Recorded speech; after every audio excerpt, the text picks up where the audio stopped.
สบายดีปีใหม่ Hi, Happy New Year's! Hello แปงออนแซงหยาง 你好，新年快乐！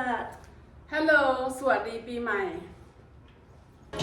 开放没？OK。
Nhàng nghề nói